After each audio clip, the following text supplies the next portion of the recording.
വളരെ പ്രധാനപ്പെട്ട ഒരു അപകടത്തിൻ്റെ വാർത്തയിലേക്കാണ് നമ്മൾ പോകുന്നത്. മലപ്പുറം പുത്തനത്താണിയിൽ ബസ് മറിഞ്ഞ് അപകടമുണ്ടായി. കോഴിക്കോട് നിന്ന് തൃശ്ശൂർ ഭാഗത്തേക്ക് പോവുകയായിരുന്ന ഒരു ബസ്സാണ് അപകടത്തിൽപ്പെട്ടത്. 117 പേർക്കാണ് ഈ അപകടത്തിൽ പരിക്കേറ്റത്. സമീർ ബിൻ കരീം പുത്തനത്താണിയിൽ നിന്ന് നമുക്കൊപ്പം ചേരുകയാണ്. സമീർ, ഈ അപകടത്തിൻ്റെ ഇപ്പോൾ ഒരു തിരുത്തുണ്ട്. 17 പേർക്കാണ് ഈ അപകടത്തിൽ പരിക്കേറ്റത്.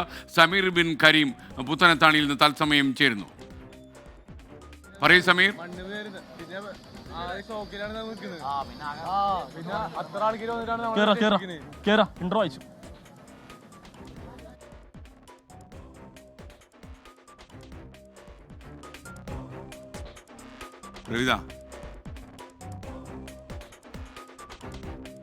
ഈ വാഹനാപകടം ഉണ്ടായിരിക്കുന്നത് നമുക്ക് ദൃശ്യങ്ങളിൽ കാണാവുന്ന ഈ ബസ്സാണ് അപകടത്തിൽപ്പെട്ടത്. തൃശ്ശൂർ ഭാഗത്തു നിന്നും ക്ഷമിക്കണം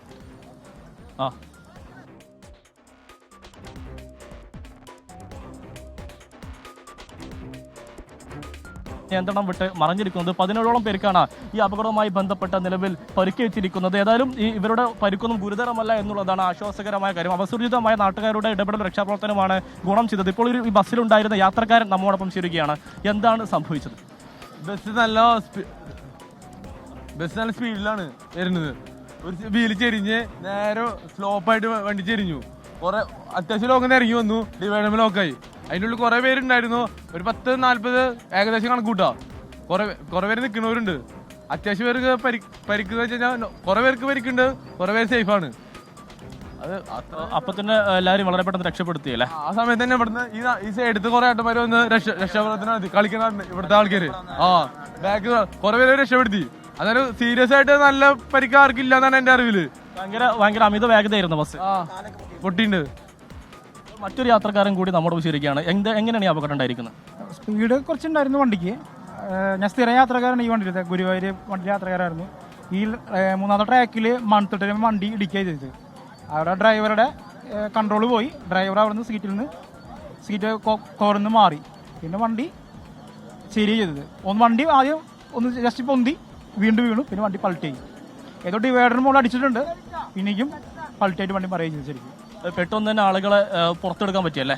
പുറത്തിറക്കി പറഞ്ഞു കഴിഞ്ഞാൽ എൻ്റെ ഫ്രണ്ടിലൊരു ഫാമിലി ആയിരുന്നു. ഒരു ആൺകുട്ടിയും ഒരു പെൺകുട്ടി, അതിൻ്റെ ഉമ്മ ആയിരുന്നു. അവർ ആൺകുട്ടീനെ മേലെന്ന് ഇവിടെ നാട്ടുകാരുടെ സഹായത്തോടെ ഞാൻ മേലെ പൊതിച്ചിട്ടു. പെൺകുട്ടീനെ എടുക്കാൻ പറ്റിയില്ല, കാരണം വെയിറ്റ് ഉണ്ടായിരുന്നു. പിന്നെ ചെറുത് തട്ടിണ്ടായിരുന്നു വണ്ടി. പിന്നെ ആ ഒരു ഷോക്കിലായിരുന്നു നമ്മൾ നിൽക്കിയിരുന്നത്. ഓൾറെഡി ബസ് നല്ല വേഗതയിലായിരുന്നു. അത്യാവശ്യം സ്പീഡുണ്ട്.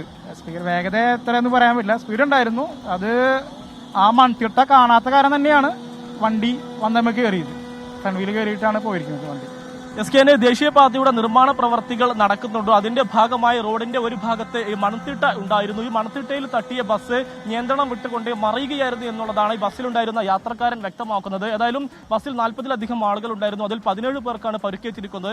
ഇപ്പോൾ നിർമ്മാണ കമ്പനിയുടെ തന്നെ ഈ ക്രെയിൻ എത്തിച്ചുകൊണ്ട് ബസ് ഒരു ഭാഗത്തേക്ക് നീക്കിയിരിക്കുകയാണ്. ഏതായാലും വലിയ പരിക്കേൽക്കാവുന്ന അപകടം ഇത്തരം ഒരു നിസ്സാര പരിക്കിൽ ഒഴിഞ്ഞുപോയി എന്നുള്ളതാണ് ആശ്വാസകരമായ കാര്യം. നാട്ടുകാർ പറയുന്നത് ഈ നിർമ്മാണ പ്രവൃത്തിയുടെ ഭാഗമായി പല ഘട്ടങ്ങളിലും അശാസ്ത്രീയമായ രീതിയിൽ മൺതിട്ടയും ഒപ്പം തന്നെ വലിയ സിഗ്നലും ഇല്ലാത്ത രീതിയിൽ വലിയ അപകടങ്ങൾക്ക് കാരണമായേക്കാവുന്ന തരത്തിലുള്ള എല്ലാം ഉണ്ട് എന്നുള്ളതാണ് നാട്ടുകാർ ആരോപിക്കുന്നത്. എന്നാൽ ഇതുമായി ബന്ധപ്പെട്ട് പോലീസ് അന്വേഷണം ആരംഭിച്ചിരിക്കുകയാണ്. എല്ലാവരെയും തന്നെ ആശുപത്രിയിലേക്ക് മാറ്റി. വലിയ പ്രശ്നങ്ങൾ നിലവിലില്ല. എസ്കേൻ.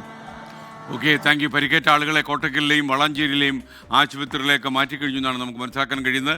അപകടത്തിൽപ്പെട്ട ബസ് ക്രെയിൻ ഉപയോഗിച്ച് മാറ്റാൻ ശ്രമം നടക്കുകയാണ്. എന്തായാലും വലിയ രീതിയിലുള്ള പരിക്കുകൾ ആൾക്കാർക്ക് ഉണ്ടായില്ല എന്നുള്ളത് ആശ്വാസകരമായ വാർത്തയാണ് നമുക്കിപ്പോൾ ലഭിക്കുന്നത്.